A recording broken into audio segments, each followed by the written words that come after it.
예, 반갑습니다. 국토교통부 철도안전정책관입니다. 제가 이 강연이라고 해야 되나요? 이거를 수락한 게 2월 초인데 하면서 이제 철도 사고가 발생하지 말아야 될 텐데 하는 생각으로 좀 준비를 해왔고요. 예, 오늘 어쨌든 철도 안전을 주제로 이렇게 또 자리가 마련된 거에 대해서 뜻깊게 생각하고 하여튼 철도기술연구원 27주년 예, 생일 축하드리고 예, 이런 자리 마련해 주셔서 감사드립니다. 자, 제가 넘기면 되나요?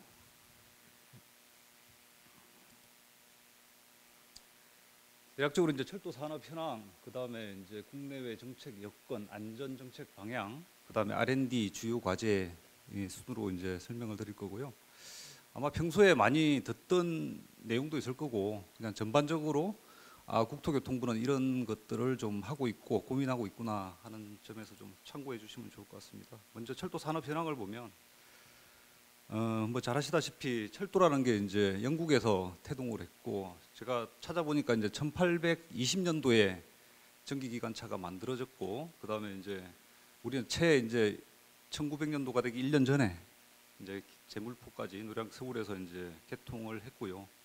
그다음에 이제 고속철도는 1900년도를 지나서 2000년도 초에 이제 개막을 했고 세계 네 번째로 이제 고속철도 그때 보유국이 됐었고 다섯 번째인가요? 네 번째인가요? 좀 헷갈리네. 그다음에 이제 우리가 독자 기술로 산천 차량을 이후에 바로 개발을 했고 지금은 이제 동력 분산식 그런 차량을 우리 기술로 개발해서 지금 운영을 하고 있는 상황입니다. 그리고 현재 이제 철도 이용객은 거의 전 국민의 철도라고 할 정도로 많이 성장을 했습니다. 그래서 이제 국민 5천만 명이 개개인들이 연간 한 80회 이상은 철도를 이용하는 걸로 통계적으로 나와 있고 그 다음에 대중교통에서 차지하는 비율도 지속적으로 성장해서 한 3분의 1 이상은 현재 철도를 이용해서 특히 중장거리 그리고 단거리는 지하철을 많이 이용해서 움직이는 걸로 그렇게 조사되고 있습니다. 그리고 교통수단별로 이제 10년간의 변화 추이를 좀 매크로하게 이렇게 봤는데 뭐 도로, 항공, 철도 다 이제 연장이나 이런 것들이 다 늘어나고 특히 이제 인풋을 보시면 이제 국토부에서 가장 많은 예산이 이제 도로 쪽에 그동안에 많이 투입이 됐었는데 이제 역전이 돼서 철도에 더 많은 예산이 현재 투입되고 있는 상황이고 그다음에 철도 연장도 지금 한 4,000km 이상 그리고 최근에 통계 자료 보면 5,000km 이상이라는 통계들도 나오고요.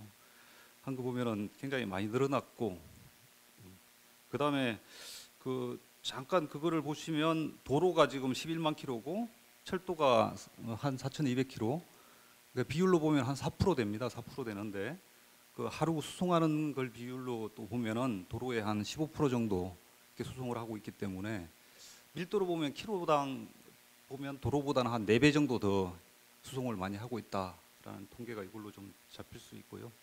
그다음에 이제 철도망 계획은 3차, 4차 지나가지고 뭐 사업수도 훨씬 더 많아지고 총 투자비도 보면 이제 50조 원을 훨씬 상회하는 그런 정도로 좀 아직도 미래에 좀 발전 가능성이 더 많이 남아 있다라고 봐지고요.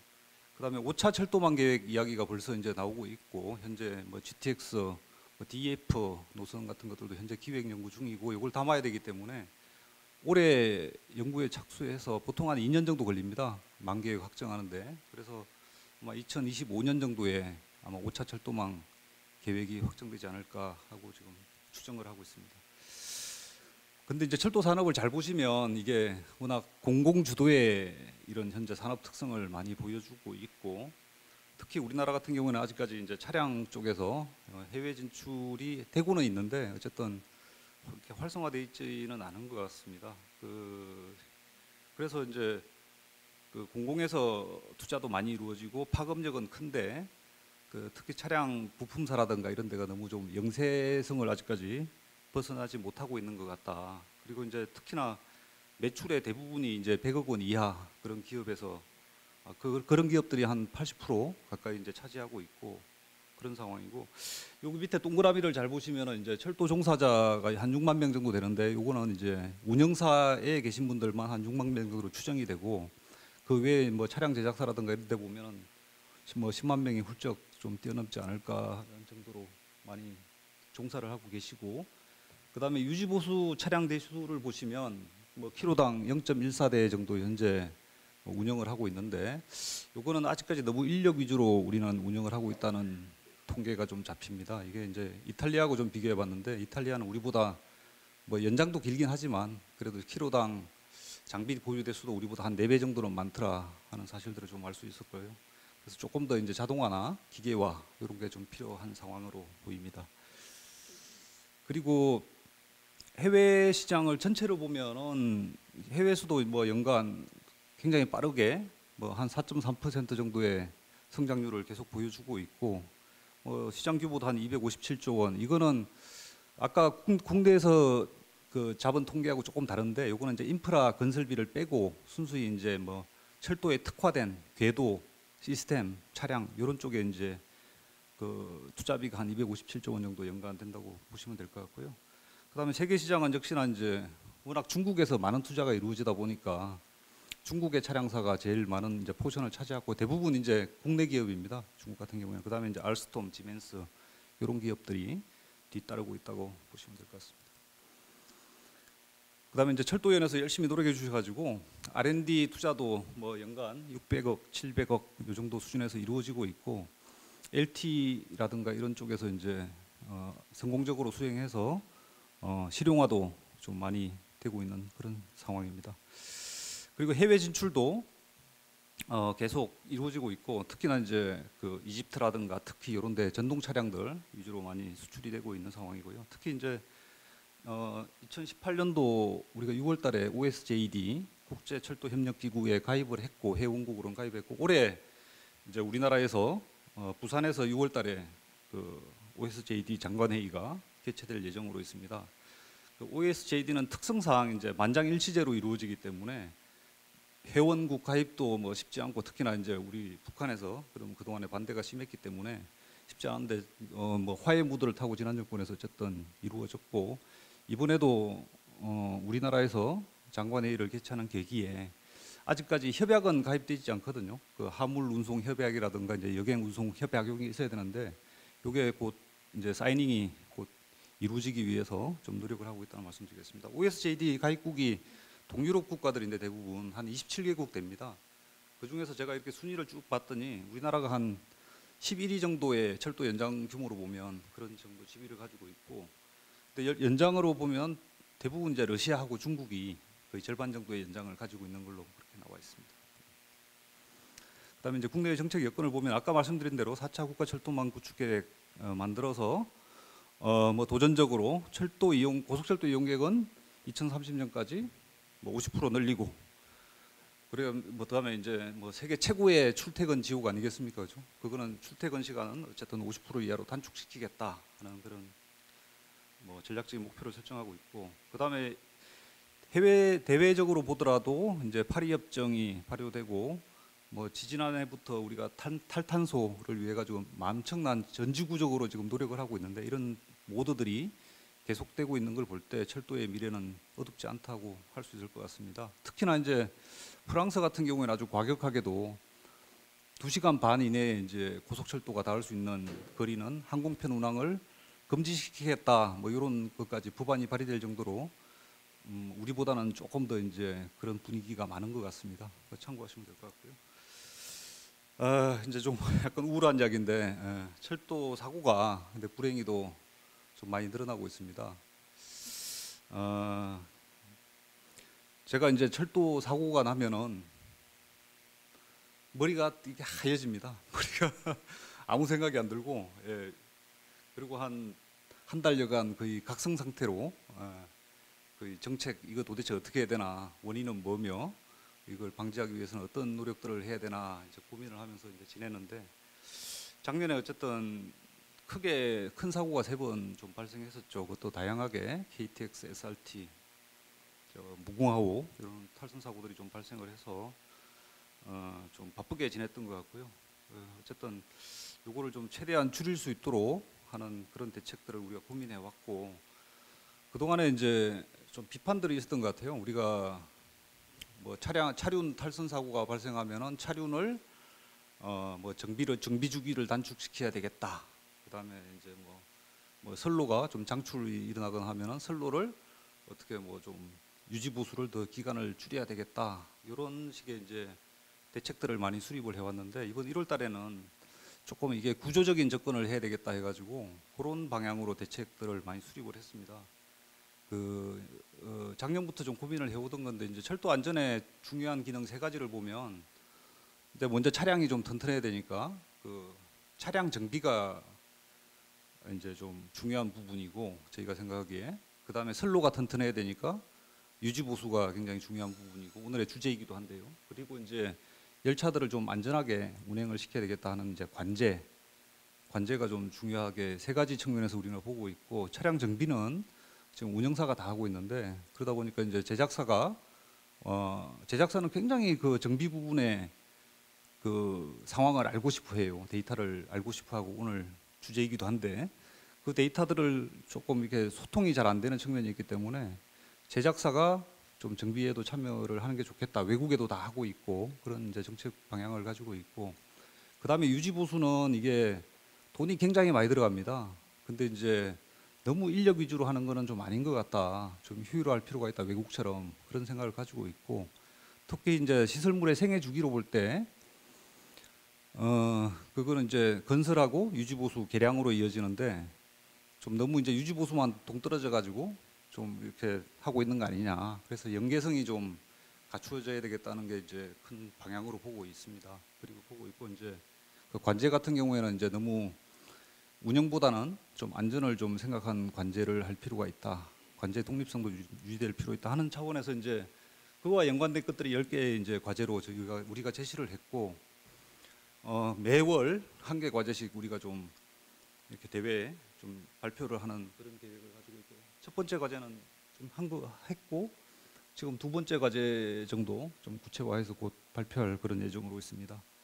그다음에 이제 선로 작업 시간 같은 경우도 낮 시간대를 1시간을 일단 저기부터 확보를 했습니다. 저기 어디야? 저 서울역부터 금천구청역까지가 가장 열차 운행이 많기 때문에 낮 시간에 여기는 반드시 봐야 되겠다는 그런 좀 중지가 모아져 가지고 특히 세 선로가 있는데 상하 1선에 대해서는 우리가 이제 낮 시간대 유지보수 시간 확보했고 밤에도 필요하면은 우리가 3.5시간인데 뭐 해외는 5시간도 하고 뭐 그런다더라고요. 그래서 우리 상황에 맞게 그런 작업 시간을 좀 확보하겠다는 그런 계획을 좀 가지고 있습니다.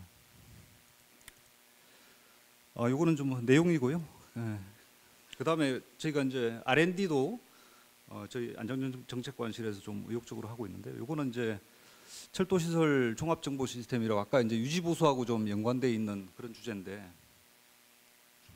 그 시설물의 이제 전 세계 주기를 우리가 관리하겠다는 차원이고 1년 반 전에 뭐 과업은 끝났는데 어쨌든 이제 철도 현재 공단 간에 좀 보완 작업이 이루어지고 있고 올해 중에도 이제 요거를 좀 우리가 개통시키는 게 저희 하나의 과업으로 좀 생각을 하고 있습니다. 그래서 아마 요게 오픈이 되고 대외적으로도 좀 이렇게 좀 대외적으로도 좀 오픈을 해가지고 우리 연구자들이 좀 데이터를 가지고 좀 연구도 할 수 있고 공부도 할 수 있고 또 철도 안전에 좀 기여를 할 수 있는 그런 방향으로 우리가 좀 계속 유도를 하고 있는 상황입니다. 그리고 이것도 이제 아까 시설도 있다면 차량도 지금 우리가 한 2만 4천 량 정도의 우리나라에 이제 그 차량을 보유하고 있는데 이것들도 좀 유지보수 주기라든가 이런 것들을 좀 데이터화 해가지고 좀 대외적으로 좀 이것도 공개를 하는 게 어떤가 하는 생각을 가지고 있고 교통안전공단에서 현재 관리를 하고 있습니다. 그리고 이거는 좀 저희가 의욕적으로 좀 추진해 오고 있는 건데 철도 산업 클러스터는 어쨌든 우리가 좀 독일이나 프랑스보다는 규모가 굉장히 작습니다. 그 철도 연장을 보더라도 한 6분의 1 정도 수준밖에 안 되고요. 그런데 이제 알스톰이나 지멘스하고 뭐 좀 겨뤄서 좀 승부를 보려면 좀 똘똘 뭉치는 게 좀 필요할 수도 있겠다 싶어가지고 지금 오송에다가 제2관제 센터를 거기다 만들고 있기 때문에 그쪽 지역에다가 철도 산업 클러스터를 조성하는 것을 우리가 좀 추진을 하고 있고 계속 미뤄지고 있는데 아마 국가 산단으로 곧 지정을 해서 여기에다가 차량 부품 이런 거에 대한 이제 연구부터 그 뭐 저기 생산 정비까지 좀 그쪽에서 이루어질 수 있는 뭐 컨벤션도 하고요. 이런 컨벤션들도 이제 그쪽에서 하면 좋을 것 같습니다. 그런 구상을 가지고 있고, 아까 말씀드린 대로 그 밑에 있는 거는 차량 그 제작사가 유지관리 부품이라든가 이런 것까지도 일괄적으로 계약해가지고 한 10년, 20년 이렇게 부품이 안정적으로 공급될 수 있는 계약 방식을 좀 확대해 나가고, 뭐 더 나가서는 이제 정비까지도 좀 이렇게 참여할 수 있는 방안들을 계속 정책적으로 계속 추진하고 있다는 말씀드리겠습니다. 그다음에 R&D 주요 이거는 구체적인 과제인데요. 그다음에 차량 부품 같은 경우에도 우리가 이제 한 15종을 지금 개발해서 내년에는 이제 그 차량에다 실는 이제 현차 시험을 하고, 그다음에 내후년에 요거를 이제 실제로 이제 생산하는 그런 일정으로 가고 있고요. 그다음에 우리가 이제 신호 가지고 굉장히 그 애를 많이 먹었거든요. 새로운 선로를 뭐 좀 연장을 한다든지 할 때 왜 프린터 팔고 토너 프린터 싸게 팔고 토너를 이제 비싸게 받는 그런 전략 때문에 굉장히 힘들었는데, 우리가 신호를 이제 신호 기술을 확보했고 K2라고 우리가 이제 보통 줄여서 부르는데, 이런 것들은 전라선에서 이미 검증까지 마쳤고 지금 경부선에 그 도입하기 위해서 현재 설계를 하고 있는 그런 단계까지 진입을 했고요. K3까지도 지금 현재 연구를 진행을 하고 있습니다. K3는 이제 이게 폐색 구간이라고 우리 다 아시지 않습니까? 그거를 이제 이동식 폐색 개념으로 해가지고 그 효율성을 훨씬 더 높일 수 있는 그런 방식이 되겠습니다. 그러니까 현재 관제 시스템으로도 조금 이제 우리가 운행 밀도가 굉장히 높은데 이런 것들을 좀 적용해줘야 좀 더 안정적으로 관제도 하고 뭐 운전도 할 수 있지 않을까, 그런 생각 가지고 있고요. 그다음에 차량 기술 기준 같은 경우에도 현재 한 800여 종을 종류가 그 정도 많은데 한 44% 정도는 이제 부합이 됐고, 2030년도까지 이제 100% 부합화를 하기 위해서 좀 노력을 하고 있고요. 그다음에 그 데이터 기반의 철도 안전 해가지고 데이터 분석을 좀 활성화해서 그 안전 체인을 여러 개 만들자는 기술들하고, 그다음에 이제 차륜 탐상하는데 가보면은 굉장히 불편한 자세로 현재 탐상이 되고 있거든요. 그런 것들을 좀 로봇이나 이런 기술들로 좀 이렇게 좀 전환할 수 있는 그런 기술들도 좀 현재 고민하고 있고, 그다음에 수소 동차, 수소 트램이 개발을 됐거든요. 작년에 개발됐고, 이제 올해는 요거를 이제 실용화하기 위해서 우리가 과기부하고 협의해서 요 실용화 과제들 좀 추진하고 있다는 말씀드리고, 그다음에 물류가 굉장히 지금 우리나라에서 큰 역할을 못 하고 있는데 철도 물류를 또 활성화하기 위해서 피기백 시스템 같은 것도 좀 연구를 하려고 하고 있습니다. 그다음에 이제 우리 그 유지 보수비가 굉장히 많이 들어가는 인력 위주의 그런 이제 자갈 궤도를 콘크리트 궤도로 원활하게 좀 바꾸기 위해서 작업 속도를 좀 올릴 수 있는 그런 기술들 만들고 있고요.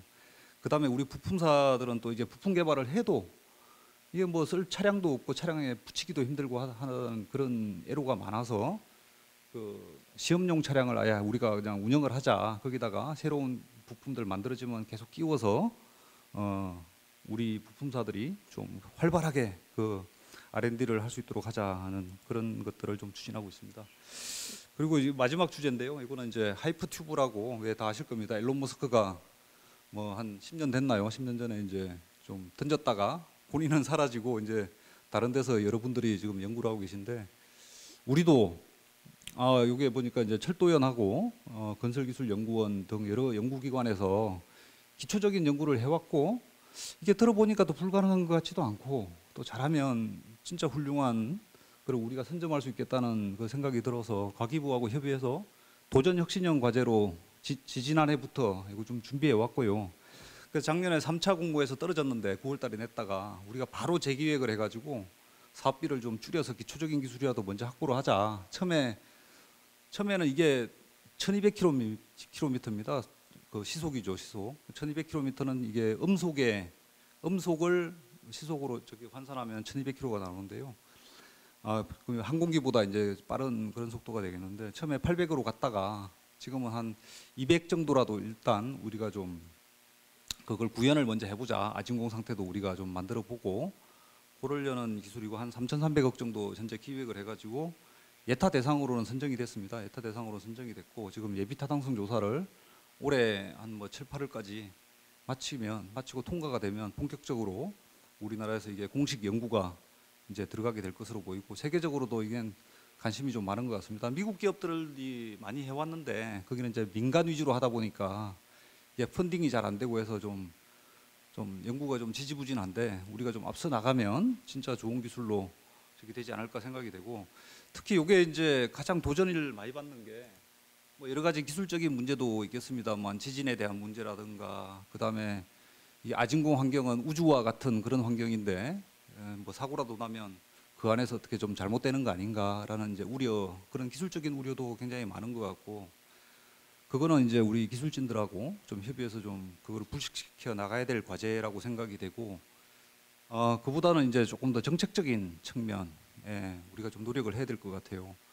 그 뭐냐면은 이제 옛날에 우리 KTX 도입할 때도 그런 논란이 많았어요. 우리나라에 구태여 무슨 300km가 필요하냐, 그런 논란이 많았었는데, 이게 필요할까라는 이제 그런 근본적인 논란이 좀 있기 때문에, 그거는 우리가 학술 연구를 좀 더 좀 철저히 해서, 이게 마치 이제 신석기 시대에 우리가 이제 철기가 나올 줄 몰랐잖아요, 그죠? 이제 철기가 나와봐야 그 위력을 알게 되는 건데, 그런 마음으로 어쨌든 좀 잘 연구를 해서 이것도 그런 논란들을 좀 불식시켜 나가야 될 것 같습니다. 예, 이상 뭐 좀 짧게 좀 길었나요? 네, 발표 마치겠습니다. 네, 감사합니다.